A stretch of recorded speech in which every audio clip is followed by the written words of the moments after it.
que as palavras do Santo Evangelho perdoem os nossos pecados. Amém.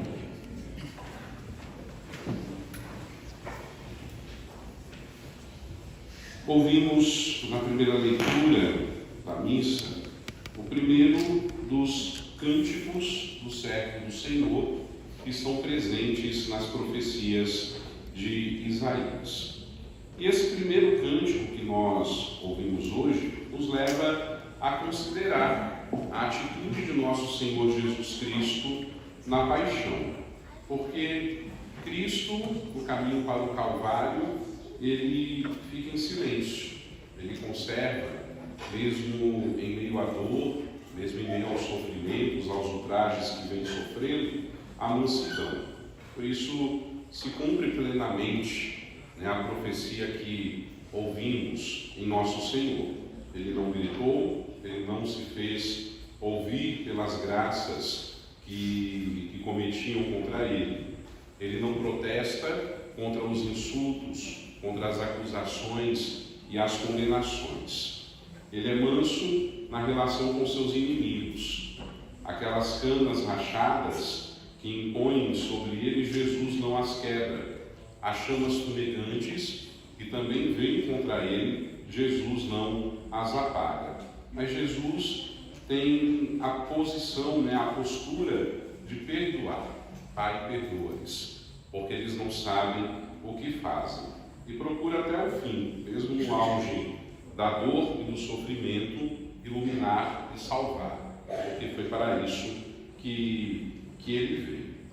Essa mansidão de Cristo, para com os homens e mulheres pecadores, dos quais ele se compadece e cujas culpas ele se prontifica a expiar e a perdoar, transforma-se, portanto, em fortaleza para ele cumprir a sua missão, ao proclamar a verdade e a justiça até a morte. Por isso, nele também se cumprem as palavras do profeta que ouvimos: não cederá, não se deixará abater, enquanto não houver estabelecido a justiça na terra. Jesus veio a nós para isso, para trabalhar pela vinda do reino de Deus. Reino esse de justiça, reino de paz e também de igualdade. Jesus trabalha para afirmar os direitos de Deus e do seu reino sobre nós, para nos restabelecer também na justiça e na santidade. E nesse ponto, Jesus não cede, Jesus não negocia. Ele veio para cumprir a vontade do Pai, e a vontade do Pai é esta. E a sua morte, embora tenha sido arquitetada pelas autoridades religiosas e civis da época, mas na verdade é uma entrega voluntária, a sua morte é o ato supremo desta fortaleza, será o supremo ato de fortaleza para ele cumprir a obra que o Pai lhe confiou. E porque a fortaleza, a força de Cristo vem de Deus, nem pela morte ele é vencido. Ao contrário, é Jesus que vence a morte. E ao vencê-la, ele dá a nós a vida. Não qualquer vida, mas a vida verdadeira, que essa vida aparente da qual nós hoje vivemos e usufruímos é apenas um sinal, porque a vida verdadeira nos aguarda na eternidade feliz. Por tudo isso, Jesus é verdadeiramente o servo de Deus, profetizado, prefigurado, preconizado pelo profeta Isaías. Servo de Deus chamado para a justiça, servo de Deus estabelecido como restaurador do povo e colocado também como farol de todas as nações. É neste servo de Deus que nós encontramos a misericórdia, tal e qual nós cantávamos no refrão da aclamação ao Evangelho, reconhecendo-o como nosso Rei e reconhecendo também que somente Ele, o Senhor, teve compaixão de nós, teve compaixão dos nossos pecados. Porque a luta de Jesus foi contra o pecado. A luta de Jesus foi contra essa realidade que nos condenava. Por isso que ele toma sobre si, né, o castigo esse, como o profeta Isaías vai dizer no outro cântico do servo do Senhor, traz sobre nós a paz.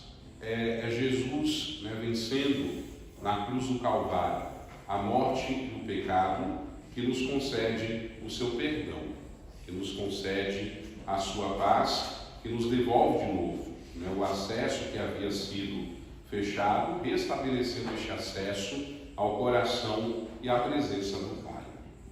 No salmo de resposta, nós cantávamos: o Senhor é minha luz, o Senhor é minha salvação.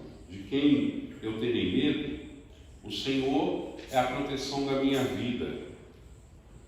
E a liturgia, né, nesse dia, nessa segunda-feira santa, reconhece nessas palavras a voz de Cristo, a voz do Senhor, que durante a sua paixão implora com toda a confiança o socorro do Pai. Jesus poderia perfeitamente ter dito, né, diante da condenação, diante da dor, do sofrimento: o Senhor é minha luz, é minha salvação, a quem temerei? O Senhor é a proteção da minha vida, de quem eu terei medo? E a gente sabe que ao mesmo tempo nós também podemos, né, usar essas palavras do Salmo para a nossa oração pessoal e também comunitária, como hoje, para exprimirmos também ao Senhor a gratidão e a confiança inabalável que nós temos nele. Gratidão porque Ele nos salvou do pecado e da morte, confiança inabalável que nos faz permanecer nele e usufruir durante toda a nossa vida dos infinitos frutos que nos traz a sua paixão, morte e ressurreição. É nele, né, no Cristo da paixão, no Cristo crucificado, que nós encontramos o remédio para os nossos próprios pecados.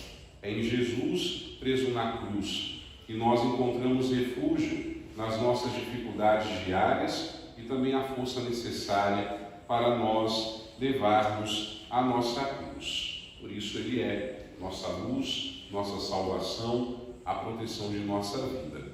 Se temos consciência disso, não há de fato que temer, porque o Senhor está conosco, assim como nós temos nos esforçado também, né, por essa confiança inabalável a permanecer com Ele, a permanecer em Sua palavra. E depois, em segundo lugar, na nossa reflexão de hoje, nós nos encontramos com o Evangelho de João, que nos narra uma cena delicada, uma cena suave e ao mesmo tempo uma cena muito bonita. Ali como introdução, né, da paixão de Jesus. Antes de penetrar, né, no centro do mistério da paixão, a liturgia nos apresenta, portanto, essa cena. Inclusive nos precisa uma data, né? 6 dias antes da Páscoa, Jesus vai a Betânia, onde vivia Lázaro e suas irmãs. Lázaro que ele ressuscitou e as suas irmãs.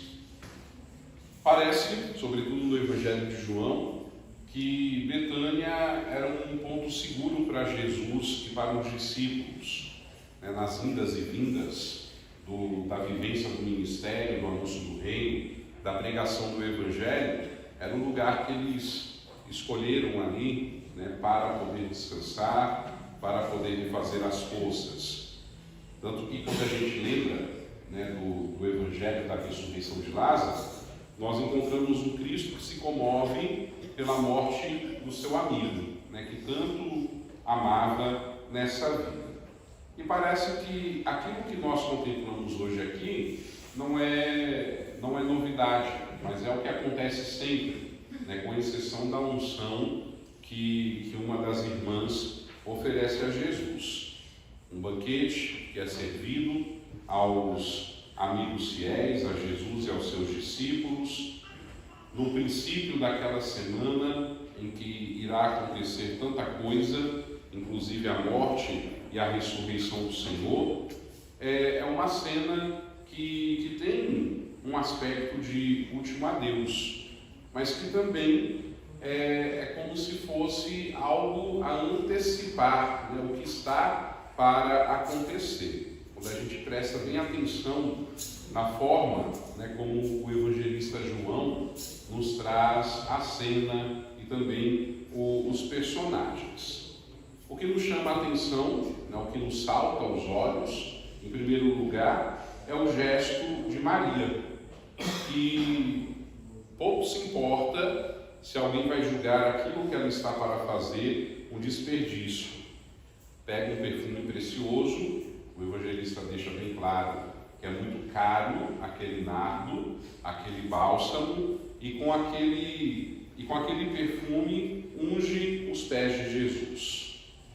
Maria aqui está a oferecer a homenagem de um coração fiel, de um coração que ama de verdade o seu mestre e o seu Senhor. E mesmo que ela não soubesse, né, o que iria acontecer nos próximos dias, esse gesto quer compensar Jesus, né, quer confortar Jesus da traição que ele vai sofrer de um dos seus e também dar-lhe forças, né, para que ele possa suportar os sofrimentos, as dores que ele vai passar na sua paixão.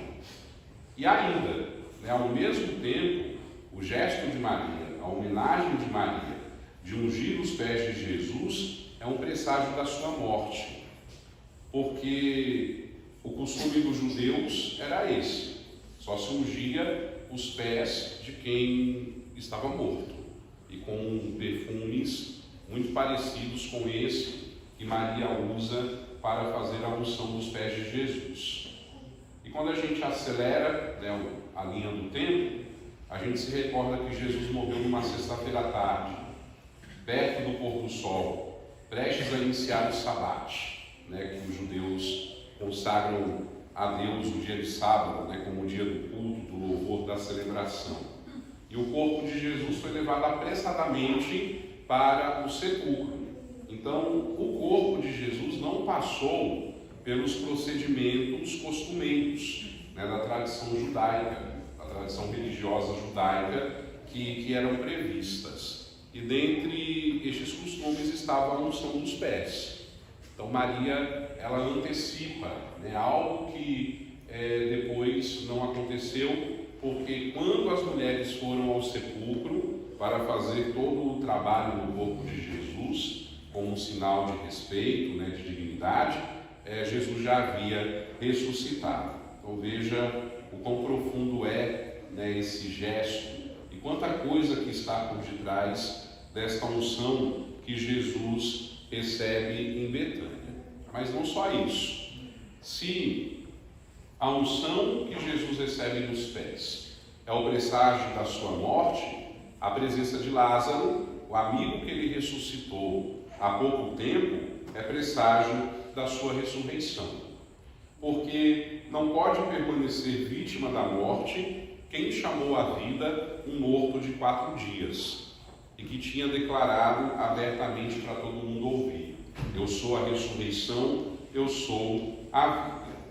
E esse presságio ainda, né, da ressurreição de Jesus, ele se percebe naquele gesto de Maria, mais um aspecto do gesto de Maria ao ungir os pés de Jesus. Porque quando a gente compara esta cena de João com a cena do Evangelho de Marcos, onde Maria também unge os pés, mas o evangelista Marcos acrescenta que aquele perfume também foi derramado sobre a cabeça de Jesus. E na Sagrada Escritura, a unção da cabeça, ela é reservada aos reis. E se Marcos, né, coloca que Maria, além de ungir os pés de Jesus, ungiu também a cabeça do Cristo, isso significa que há um reconhecimento, né, da divina realeza de Jesus e que a ressurreição fará resplandecer essa divina realeza com todo fulgor. Como nós, pelo mistério pascal, fomos associados com Cristo, fomos associados a Cristo, e é por isso que nós nos fazemos cristãos através do sacramento do batismo, recebemos a Eucaristia, e a nossa iniciação à vida cristã, ela se completa quando nós recebemos o sacramento da crisma. No batismo, o novo nascimento. Na Eucaristia, a graça de podermos nos alimentar do corpo e do sangue de Jesus. E na crisma, nós também recebemos uma unção no alto da nossa cabeça, porque fazemos parte desta realeza de Cristo. Com Ele nós reinamos. Somos reis e rainhas, além de sermos profetas e profetisas, povo separado por Deus, graças ao sacrifício supremo na cruz e sua gloriosa ressurreição. Percebam que tudo na nossa fé é pascal, tudo na nossa fé está relacionado a este supremo sacrifício de Cristo por nós. Não há como nós fugirmos dessa realidade de Páscoa que perpassa necessariamente a paixão, a morte e a ressurreição de nosso Deus. Mas ainda, como nós vimos no Evangelho, e talvez aqui seja um dos ensinamentos centrais dessa noite, o gesto de Maria tão bonito, tão cheio de significados, homenagem de um coração fiel que ama verdadeiramente seu mestre e seu Senhor, não escapa da crítica. É interessante, como tudo que é bom passa por crítica. E não é crítica construtiva, não. É crítica maldosa, diabólica, malévola. Parece que o diabo levanta alguém para desmotivar, para a pessoa, inclusive, se questionar: meu Deus, será que eu fiz certo? E a crítica que Maria recebe aqui, que o gesto de Maria recebe aqui, é do traidor, veja só. Aí a gente já percebe, que de fato parece não, é o diabo que levanta essas criaturas. Judas, tão preocupado com os pobres, nossa, que desperdício, por que não vendeu esse perfume para a gente dar o valor aos pobres? E aí João já desmascara Judas, Judas não estava preocupado com os pobres. Judas era ladrão. Judas roubava da bolsa comum. Ora, ele sabe que aquele perfume é caro, que ia ser vendido por um bom preço. Se Maria e os irmãos decidissem vender o perfume, o dinheiro ia para onde? Para a bolsa comum dos discípulos e de Jesus. E certamente Judas tiraria vantagem sobre isso. Ou seja, o cuidado pelos pobres é só um pretexto nos lábios de Jesus para tirar vantagem sobre aquela situação. E a paixão de Jesus também recebeu críticas em todo o tempo e de toda espécie. E é quase que um alerta para nós que nos colocamos também no serviço de Deus. Porque se a gente se coloca no serviço de Deus, se a gente abraça a nossa fé de verdade e a publica e a professa publicamente, a gente também tem que se preparar para realidades como essas. Porque é exatamente essa a atitude dos críticos, a atitude de tanta gente que se escandaliza com os valores gastos unicamente para Deus. Tem gente, inclusive no nosso meio, não no nosso meio, no meio cristão, que eu estou querendo dizer, Tem gente, inclusive no meio cristão, que não entende o porquê que tem que se rezar todo dia, que acha que a oração, a adoração, as vidas humanas que se consagram, que se consomem no amor e no louvor de Deus, é um desperdício, porque vem essa vida como uma oportunidade única de se aventurar e de ser feliz, quando a felicidade, na verdade, que essa vida nos oferece com as suas ideologias e propagandas bem enganosas, é uma felicidade que a gente sabe muito bem, tal e qual a vida, que é passageira. Tem gente que pensa, né, que rezar, adorar a Deus, se dedicar no serviço, se comprometer na caminhada é um desperdício. Infelizmente, né, para essas pessoas o tempo, o dinheiro, a vida só são bem empregados quando no serviço direto aos homens que os homens se gastam, né? É viver a vida, pronto, acabou, passou. Ainda é recente, né, nas nossas memórias, naquele pico, né, da pandemia, em que a gente via, às vezes, algumas declarações absurdas de gente dizendo: todo mundo vai morrer mesmo, não vou perder tempo, né? Para que eu vou me proteger? Vou continuar, né, curtindo a minha vida. E de fato é algo que deve nos preocupar, e é algo que a gente tem que pedir a Deus que nos livre, né, da gente pensar assim ou idealizar qualquer coisa na nossa vida dessa forma. A gente precisa valorizar, né, aquilo que é uma forma de completar, né, a paixão de Cristo na nossa vida, que é justamente a oração, o louvor, a adoração, o serviço a Deus. É assim que nós completamos, né, a paixão de Jesus na nossa vida, quando a gente se lembra, né, de São Paulo, que nos motiva justamente a isso, né, a pedir ao Senhor a graça de poder nos completar em nós, em nossa vida, aquilo que falta, a paixão do Cristo. Claro que também o interesse, né, pelos pobres é algo que faz parte dessa realidade.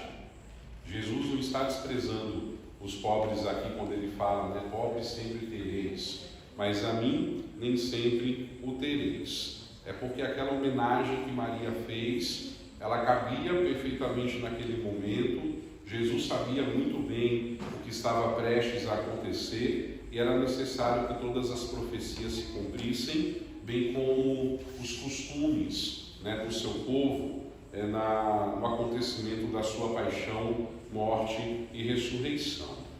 E outra, não adianta nada a gente servir o pobre se a gente deixa de lado o amor a Deus e o culto a Ele. Né?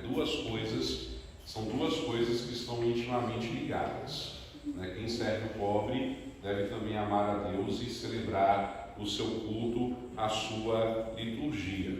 Os pobres não necessitam somente de pão, mas necessitam também de gente que esteja disposto a se consumir na oração, a sustentar-lhes a fé e recordar-lhes também que pouco vale o bem-estar material se não se procura, acima de tudo, a Deus, porque Deus é princípio, meio e fim de todas as coisas. É isso que confessa a nossa fé, é isso que nós cremos. Qual é a homenagem que nós daremos ao Senhor nessa semana? Nosso coração se apresentará a Ele fiel, né, cheio de amor, cheio de gratidão, ou nós vamos celebrar por celebrar? Né, que a experiência da Semana Santa nos leve de fato a uma nova transformação da nossa vida, a uma revitalização da nossa fé, do nosso conceito, dos nossos conceitos, da nossa dignidade enquanto cristãos. Que nós possamos, né, ter bem consciência clara daquilo que somos. Né? Com Cristo nós somos destinados a reinar, e que este reinado seja feito, né, no serviço generoso a Ele, aos irmãos, os quais se encontram também os pobres, os necessitados desta vida, mas que aquela ideia, né, que deve ser a fundamental permaneça bem presente na nossa vida. Nós devemos procurar em primeiro lugar e acima de tudo a Deus, não nos importando com as críticas que a gente possa sofrer no meio do nosso caminho, né? Se no meio do nosso serviço, se o nosso coração está em paz e nós sentimos que Deus aprova, confirma as nossas atitudes, o nosso serviço, é sinal de que nós estamos no caminho certo, nesse caminho pascal, nesse caminho de paixão, de morte e também de ressurreição. Que Deus possa fazer no nosso coração uma Betânia, onde o Senhor Jesus encontre alento e homenagens nesses dias de sua paixão, morte e ressurreição. Que assim seja. Amém.